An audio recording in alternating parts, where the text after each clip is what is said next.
Episode 35. Exercise. Killing bad habit in cold blood.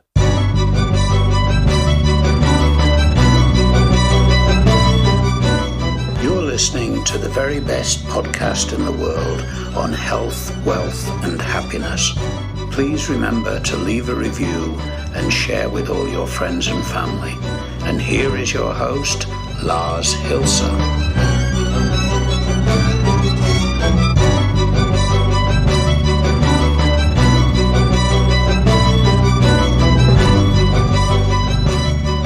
Good morning, friends. Welcome to the 35th episode of the very best podcast in the world, your source for personal supremacy through health, wealth, and happiness.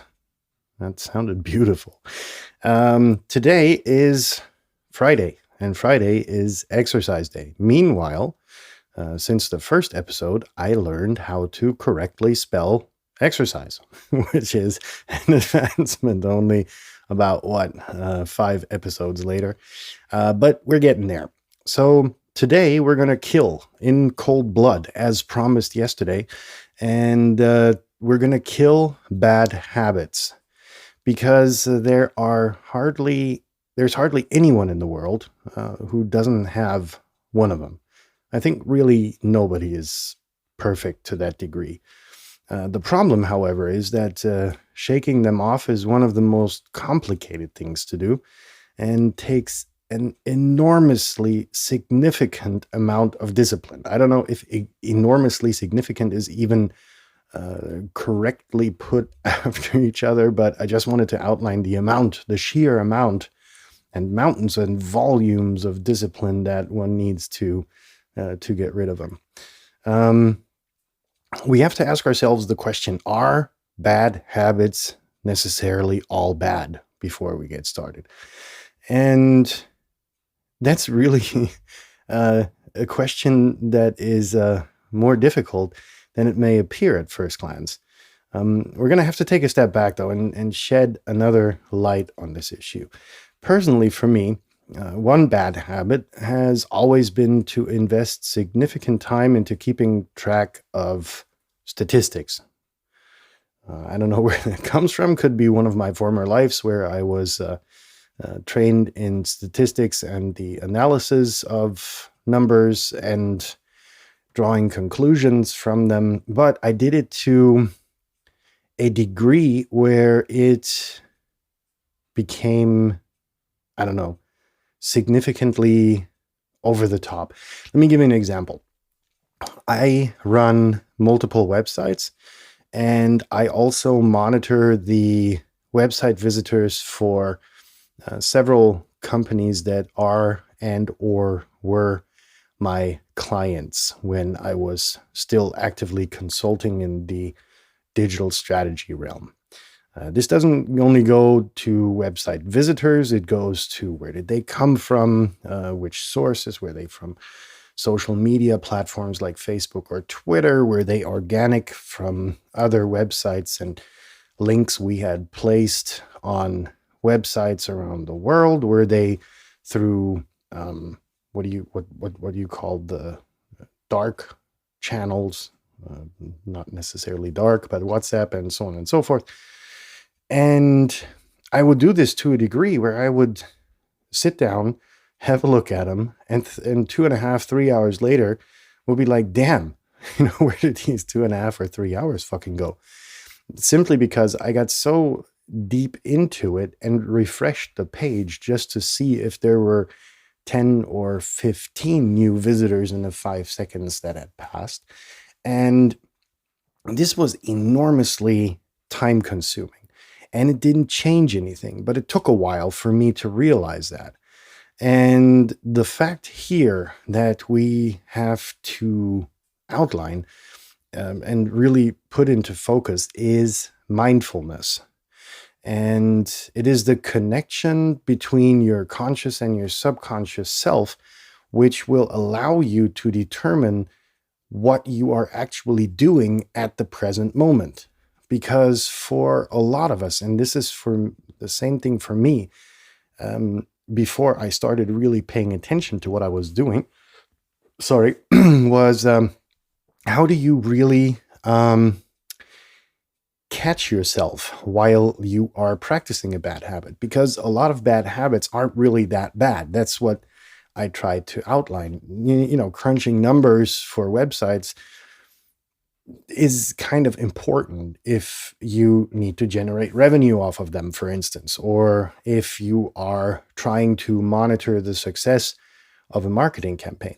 Thing is, do you need to spend 3 hours, or would the 3 hours in between checking and checking again after these 3 hours be better spent doing something else? Well, better spent, more effectively spent. Let's keep it like that. And the thing is, you need to catch yourself red-handed. And another thing, which I just recently started doing, is this fucking time-wasting machine called Facebook, which I'm going to have to give you a picture of this.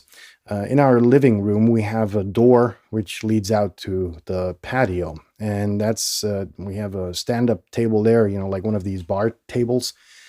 And on that is my ashtray. So every time I go for a cigarette, I will stand there, usually with the phone in my left and the cigarette in my right hand, and I will be endlessly scrolling through this fucking time-wasting machine. Well, I was, until I deliberately switched the joy in my mind, the joy of scrolling through the content and trying to look for something interesting, against closing Facebook.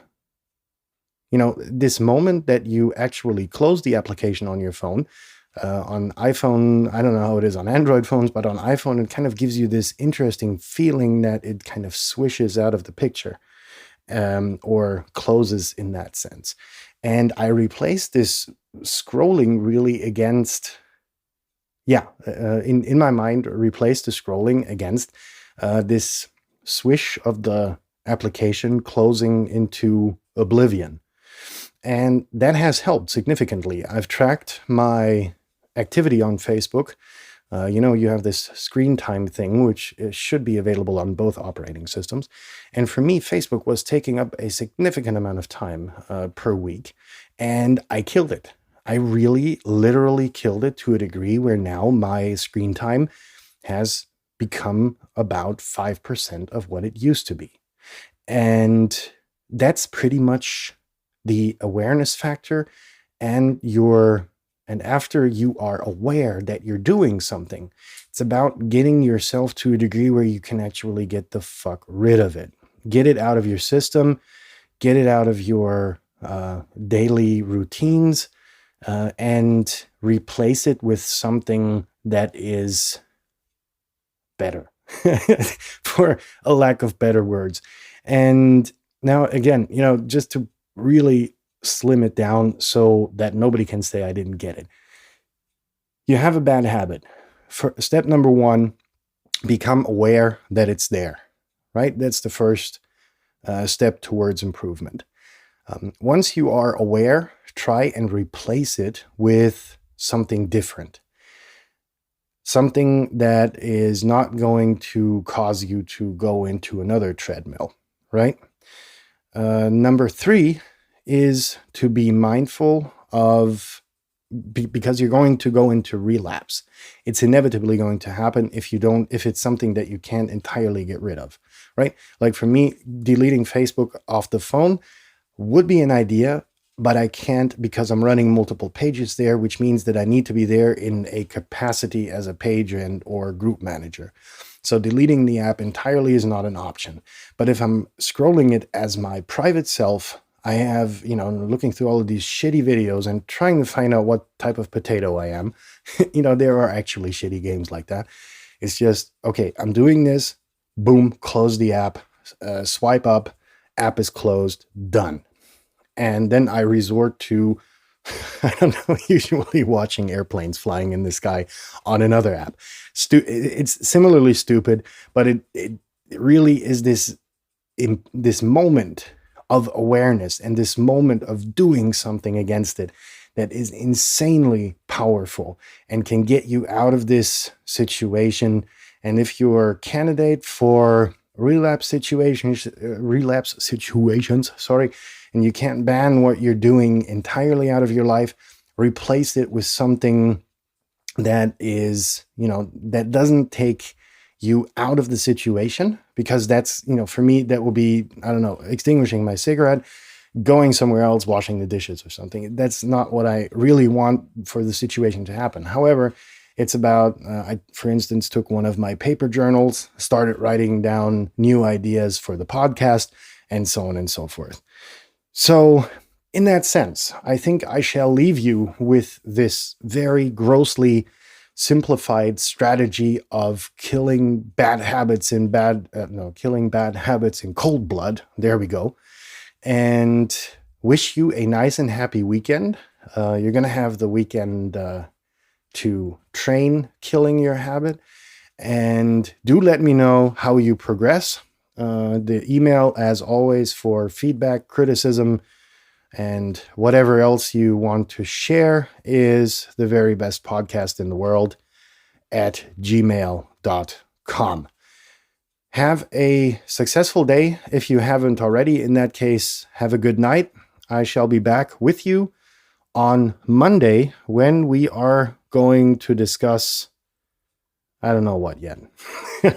In that sense, peace out. Hear you on Monday. Have a nice weekend.